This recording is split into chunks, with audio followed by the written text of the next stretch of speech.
Hi, and welcome to the Owatonna Today Show. I'm Shelley Whitehead. Thanks so much for joining us here on Friday. We want to thank those people who've made this show possible, the companies and organizations that have stepped up and said, we like what you're doing, we'd like to sponsor that. So thank you to our premier supporters. They are the City of Owatonna, Express Employment Professionals, Owatonna Public Utilities, Safe and Drug-Free Coalition of Steele County, and the United Way of Steele County.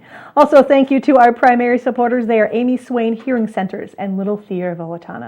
And we could not do this without our interlude supporters. They are Abraham Consulting Technologies, Bremer Bank, Brenda Bednar Mortgage, Glenn Meager and Tim Thomas of the Brick Meager Funeral Home and Medford Funeral Home, Brookdale Senior Living, Clare Bridge and Sterling House, Carlson Branstad and Company CPAs, ERA Gillespie Real Estate, Fairview Animal Medical Center, Horizon Eye Care Professionals, Clancher & Son Landscaping and Concrete, Napa Auto Service, Owatonna Business Incubator, Owatonna Foundation, Profinium Financial, R&K Electric, Snap Fitness, Steele County Historical Society, Steele County Transitional Housing, the Third Hand Incorporated Video Productions, and TPS Insurance. Each one of these businesses and organizations has made this possible, and we'd like you to thank them by going to them, saying, hey, we saw you on the Owatonna Today Show. You can also thank them by giving them your business. We'll be right back with a great show for you today. I'm excited. We're going to maybe see what spring should look like, as well as a talk with some people who have come far away to experience our wonderful winter. So stay with us. We'll be right back.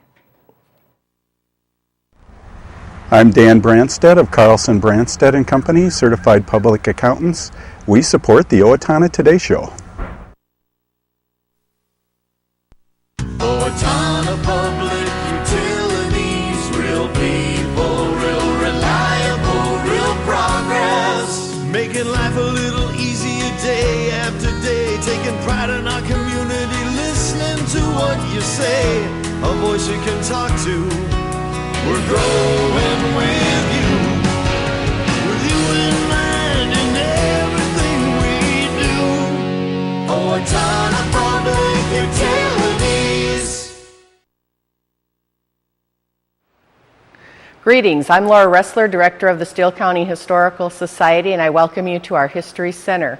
We invite you to join in all our activities events where we honor the past and look towards the future.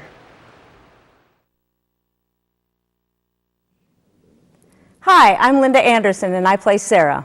And I'm Ann Skanesny, and I play Mandy in LTO's current production of Time Stands Still, directed by Craig Berg. Performances of Time Stands Still will be held Friday and Saturday, April 25th and 26th at 7:30 p.m., with a matinee on Sunday, April 27th at 2 p.m. And again the following Thursday through Saturday, May 1st, 2nd, and 3rd at 7:30 p.m. Tickets are available at the LTO box office by calling 451-0764 or online. Don't miss LTO's production of Time Stands Still. And we are back with the Owatonna Today Show. We're starting off today's segment talking with some people who are a part of Youth for Understanding in the USA. And we're going to have you introduce yourself first, if you don't mind. So we'll start with you. Well, thank you, Shelley, for having us today. My name is Robyn Lee-Dobbs, and I am the Field Director for Youth for Understanding. And we are here very happy to be in the Today Show today to tell your community about our programs and our International Exchange Program. And we brought some students today. So excited to meet them. Go ahead and introduce yourself. I'm Paul, and I'm from Norway. Go to Owatonna High School. How old are you? I am 18 years old. So are you a senior, equivalent to senior? Or will you be graduating soon? I would be a junior back home, but Okay. we have one more year of school. Okay. So I'll get 2 seniors years. Oh, look. Wow. How sporty. Look at you. All right, and have you introduce yourself? I'm Claas from Berlin, Germany. I'm 16 years old and from Owatonna High School. Yeah, appreciate you guys coming in. Robyn, I want to start with you because I want to talk a little bit about the program itself. Tell me a little bit about how did this program start? Well, the program was created by Rachel Andresen. This is our 63rd year exchanging students. We have students that come here, about 2,000, a little less than 2,000 students from all over the world come here. To Minnesota or? To America. We have 185 students in Minnesota right now, which is actually the second largest amount of exchange students in one state with our program. So we're only second to Michigan. Oh, see, that's so funny. I would have guessed California or Florida, but well, you would think, but it's the I think the warm hearts here in Minnesota, and just really open and receptive to taking in exchange students and really making them feel part of their family. And then we also have a study abroad program where we have about less than 500 students, though, that go abroad. And it's interesting. It was something I was really surprised about when I first came to YFU 6 years ago. But in other countries, it's just the way that they're raised, that's what you do, you go abroad. Where our kids, they go, next door. Yeah, exactly, to Wisconsin or California to visit. So we really want to, YFU's worked really hard to create a lot of scholarships, hundreds actually a year, for students that want to go abroad. So I think it's so important because it helps create a global vision. It does. Sometimes we're so American-centric that we forget that there's other places out there. And so to experience that's pretty exciting. Yes, it definitely is. How do you decide who gets to come on these programs? Well, there is a very big application process. I'm sure both the students can tell you about that. It's quite extensive, actually, and not everybody that applies to come to be a YFU student is accepted. So we're really looking for students that are coming for the right reasons, and that's that they want to be part of an American family, that they would like to get an American education in an American high school, and that they're really ready and able to adapt and adjust to a new culture, because it really is a big adjustment coming. So we need to make sure they're physically, mentally ready to be here. So it's a very large application process, and they have to do references from their community, from their teachers. They have to go through an interview process, an orientation process, and at all these different steps, YFU staff and volunteers, we're a volunteer-based organization, are able to assess whether the student would be a good fit. And in essence, the students are really coming to be ambassadors from their country. And they really, it's a big responsibility to come here. And for a lot of students at your school, they may have never met someone from Norway before. So he's really representing his country, and everyone's going to think that's how people in Norway are. How it is. Wow, no pressure, guy. None at all, right? Well, and I think what's interesting about that is also, so there's a large application process for the students, but when they come here, they stay with the host family. Yes. And that's kind of why we're here today, to give people opportunities to know what it's like to be a host family. So when someone comes into your home, they've been vetted very carefully as far as who they are. And how do you match them up with a host family who's interested in doing that? Well, it's really a large application process for the host families as well, because you're taking in someone else's child from across the world. So it's a big decision for a family to make. And this area in particular has been so receptive, and we'd really, really love to get more host families from the whole Steele County area. And but the host families go through an application process, and then we have somebody from the community who is a trained volunteer with our program who will come and do a host family interview, answer any questions that you might have. And then one of the really fun parts of the process for the host family is they actually go through profiles once they're vetted to select a student that's a good fit for them. And that's what's really special about our program. We don't assign students. You know your family better than anyone. So we look for things like we'll help you narrow it down. Like if you have 2 cats, we're not going to show you a student with cat allergies, for instance. But we really match up the host families and the students with common interests. And that just makes for a better placement. And also, once the placement's final, then the host families can start communicating with their students, so the students get to start talking to them. They get to Google where their school is and learn about their school. And so when the students arrive in August for the school year, they've actually had an opportunity to develop a relationship with their host family. And host families really come in all different, especially Minnesota, we're a very diverse community. So our host families are 2-parent families. Some have kids at home. Some are empty nesters. They love having the energy back in their house. There are single people that host. And then there is couples with kids that host. I mean, it's just a very diverse group of host families. So, and you can host up to 2 students. These 2 students are actually hosted by the same family. And you can host 2 students if they're from countries that speak different languages. So explain to me though. Boys especially like to eat. I've been told. So for a family, is that part of the consideration? Is the cost of bringing in a couple more teenagers into your home? Well, the cost to the host family is to, the responsibilities of the host family is to provide a bed for the student to sleep, and they can either have their own room or they could share with a host sibling that's a teenager as well, but the same sex. And then provide 3 meals a day, and then really just share your life with the student. The students actually come with their own health insurance that we provide through YFU, so they're fully covered the entire time they're on program. And the students also bring their own spending money. And so the cost to the family is really the meals. And so I know our family's hosted 8 students, 7 boys, and our biggest thing we noticed was we don't have leftovers. So that's a good thing. And of course the students all of a sudden discover new foods while they're here or beverages, and so they'll have their favorites that we'll get at the grocery store. So that is probably the biggest, cost. And so they provide the meals. But like how we do it at our house is, for instance, if we're taking our own children out for breakfast after church on Sunday, and we're going to pay for our own kids, and we'll also pay for our exchange students. Because that's providing that meal. Yeah, providing the meal. However, when our exchange students, and most of them, I think when they go hang out with their friends or go to the mall or something, they're not going to come back home to eat lunch. They usually use their own money and eat at the mall. So. Well, then I'd like to talk to you guys now, if that's okay. Yeah. We'll start with you, Paul. I want to talk to you. You're from Norway. Yep. What part of Norway are you from? I'm from a little town just outside Oslo. And the town's called? Røyken. Røyken. Tell me a little bit about your experience here in Minnesota.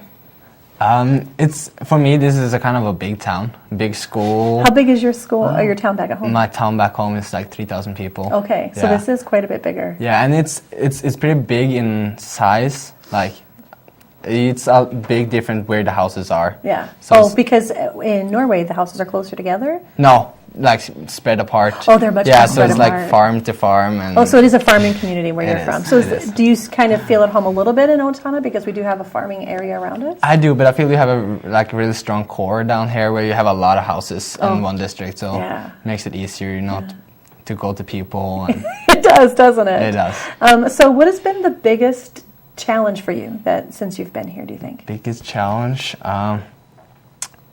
I don't know, probably to adapt to the new set of rules, the language, just everything. Yeah. The first month you come here, just to get used to everything. Because we were talking about this a little bit earlier. You're pretty good at English. You were getting high marks. You kind of had a good foundation, but to speak it every day is quite a big difference. It is. Yeah. Yeah. What's been the most exciting thing that's happened to you while you've been here? The most exciting thing, I don't know. Everything is exciting. Now, prom hasn't happened yet, has it? Prom hasn't happened. Are you going to go to prom? I'm going to prom. Yeah. Yeah. Do you have a date? I do. Nice. And I don't know. In Norway, do they have things like proms there too? We have one prom the last year of school, so I'm coming home to a prom. Oh, okay. So you've had experience, so you can tell all the other kids how to do it, because you've already had a prom here. Yeah. I can teach them some tricks. I want to talk to you a little bit. You are from Germany. Where in Germany? I'm from a little town really close to Berlin, on the west side of Berlin. So that's a lot larger. So it's kind of interesting because you come from a smaller town, and Berlin is much bigger than Owatonna. It was really unusual for me in the beginning to be in such a small town, but yeah. Yeah, because there's not public transport that you would have had in your town, that kind of thing. No, it's not much public transport in Owatonna. Yeah, that's probably one of the biggest difference between Berlin and Owatonna, that you really need to have a car to travel. Yeah. What's been one of the big challenges for you? The language. Okay. The language was big challenges, but it's going better as long as you stay there. I can understand you very well. Thank you. What has been a big surprise or something that you've enjoyed a lot while you've been here? I enjoyed the food. Okay. It's a lot of cheap food here. What is one food that you do miss from Germany? It's just the way how you cook in Germany is different. Yeah. We have different meals. Yeah. What about you, Paul? What is something that you miss from back home? I have to say friends and family. Even though I have a lot of good friends and a nice family here, it's like you still miss the thing you have back home. Yeah, So if someone's thinking, an American kid is thinking about going abroad, what's one thing you would say to encourage them to do that? Take the chance. You're really gonna enjoy it. Yeah. I think you just have to be brave and then just go for it, because it's a lot of fun. You, Paul? Or sorry, Claas? Yeah, it's a good idea. I mean, people are really nice to you if you come from other country, and so you can make a lot of good experience. Well, I want to thank you guys so much for your time today. It's been a pleasure talking to you, and you're going to go home in a few months, so enjoy this fantastic weather. Thank and you. we asked them really quick, I know, Leanne, we did ask you to say one thing, if you wouldn't mind saying something in Norwegian and German. Start with you. Jeg hater snö. Vielen Dank zu der Owatonna Today Show. Good. Thank you so much. It was a pleasure, and I hope to see you again sometime, maybe when you come back to America. Yeah, there you go. We'll be right back. Please stay with us.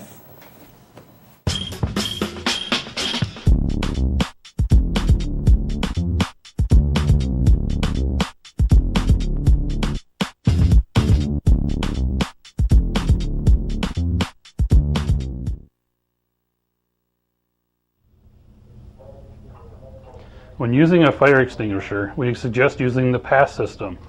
Pull the pin at the top of the extinguisher that keeps the handle from being accidentally pressed. Aim the nozzle toward the base of the fire. Squeeze the handle to discharge the extinguisher. If you release the handle, the discharge will stop. Sweep the nozzle back and forth at the base of the fire. After the fire appears to be out, watch it carefully since it may reignite. If you have the slightest doubt about whether or not to fight the fire, get out and close the door behind you. This has been a safety message from the Owatonna Fire Department. Did you know that it is illegal in the city of Owatonna to host or allow a gathering where minors will be consuming alcoholic beverages on your property or in your residence? Did you know that it is illegal to provide minors with alcohol unless they are your own kids in your own home? Underage drinking leads to increased risk of future chemical dependency, engaging in more serious criminal activity, and becoming a victim of a crime. Please help keep our kids and our community safe by not encouraging, hosting, or allowing underage drinking. This is a message from the Owatonna Police Department and the Safe and Drug-Free Coalition of Steele County. Hi, I'm Glenn Mager. And I'm Tim Thomas of the Brick Mager Funeral Home, and we're proud to serve the Medford and Owatonna areas with cremation and traditional funeral services. And we're proud to be a part of the Owatonna Today Show. Hi, this is Barry Gillespie, president of ERA Gillespie Real Estate, where our pledge is to save you money, save you time, and simplify your life. And we're proud supporters of the Owatonna Today Show. Hello, I'm David Einhaus with the Owatonna Foundation. Thank you to all of our donors who have helped make Owatonna a better place to live. Will you join us today with a financial gift? Owatonna Foundation is a proud sponsor of the Owatonna Today Show.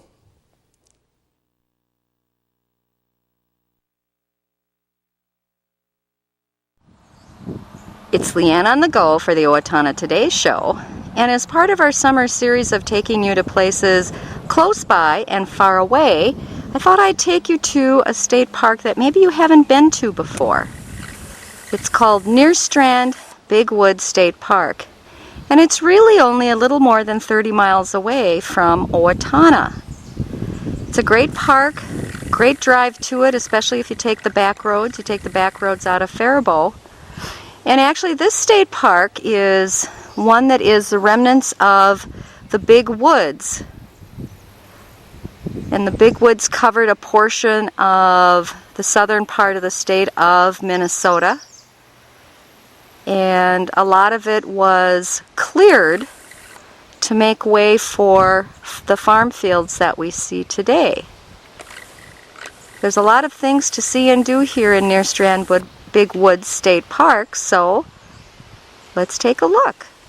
The park itself was established by the state legislature in around 1945. As it is with many state parks, a group of citizens got together to preserve this remnant of the Big Woods that was still left in the state of Minnesota at that time. We thank them for their diligent work and their forethought in saving this gem of a state park in southern Minnesota. The park is open year-round and has multi-uses, as you can see here from the sign. Hiking in the summer, cross-country skiing in the winter.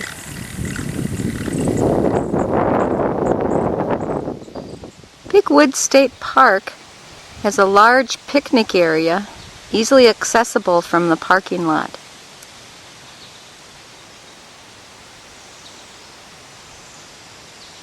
It's a great place to share a lunch with friends. Nice wide expanse. Near Strand Big Woods State Park has a campground. It has 52 campsites, some electric, some non-electric. The nice thing about this campground that most state park campgrounds do not have is that there are water hookups for each of the electric sites. Big Woods State Park is given its name because the trees that you see here in the park are part of the last remnants of the big woods that stretched around this part of Minnesota. You have a lot of basswood, a lot of maple trees, and this park is beautiful in the fall for fall color. Ironwood trees, all trees that you would see in the big woods.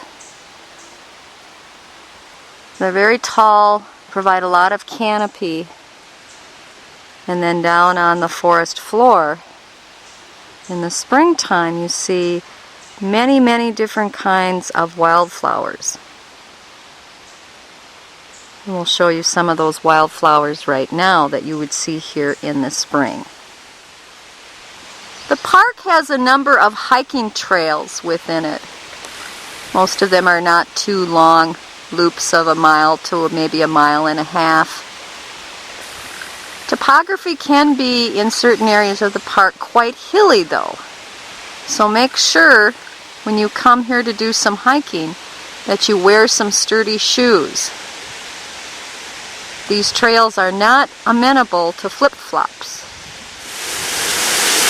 One of the great features of Big Woods State Park is this great waterfall here coming off of Prairie Creek. The waterfall runs over bedrock limestone, and over the years the waterfall has retreated as the limestone erodes and breaks off into the creek, as you can see here.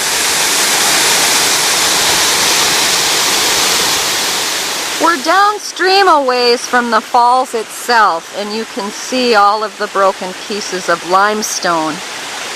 Eons ago, this was actually a shallow ocean, and the sediment and the pressure created the limestone topography that you see here today at the Big Woods State Park outside of Nerstrand. Here's a different perspective of the falls from up above.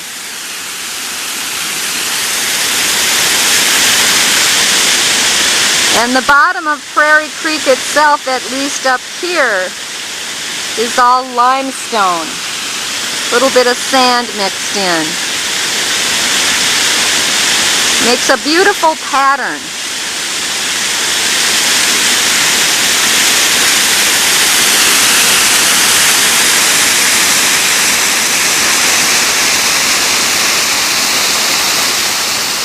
Taking some video of a redstart warbler who is feeding a nestling cowbird. Cowbirds are parasitic birds. They lay their eggs in other birds' nests. They let the other birds incubate and hatch the eggs, and then those poor birds that are the parents have to feed the cowbirds. And look at this difference in size between the cowbird and the redstart warbler. It's amazing. This poor redstart warbler's been working his little tail feathers off.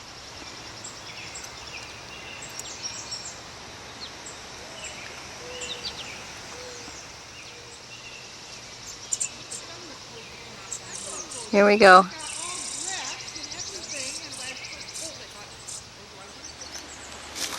Here's a picture talking about the brown-headed cowbirds, the parasitic birds. If you look at the nest on the right, you'll see two light blue, brown speckled eggs, and then a smaller egg next to it. What the cowbird will do is come to a nest where the parent isn't, and will throw out one of the eggs or a couple of the eggs of the host bird and then lay their own. And as you could see in the case of the American redstart, the cowbird baby grows a lot faster than the redstart babies.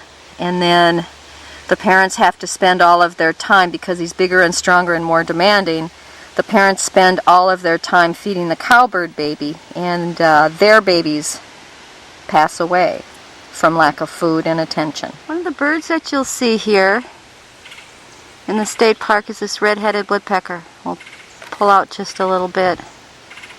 Red-headed woodpeckers used to be quite abundant in southern Minnesota, and now you don't see them as often. That's because of their loss of habitat. They're cavity nesters in dead trees. And you know, for a long, long time, a lot of our telephone poles were wooden. Now they're slowly being replaced with metal poles.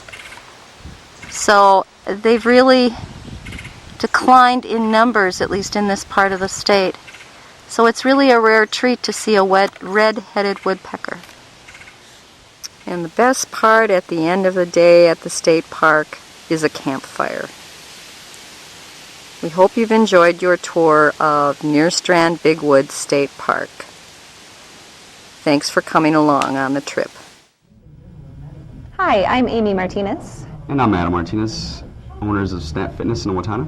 Snap Fitness is a fast, convenient, and affordable fitness center, and we're proud supporters of the Owatonna Today Show. Everyone deserves opportunities to have a good life, a quality education that leads to a stable job, enough income to support a family through retirement, and good health. But the reality is, many children fall behind, many families are struggling, and many others are in poor health. United Way's goal is to find long-term solutions.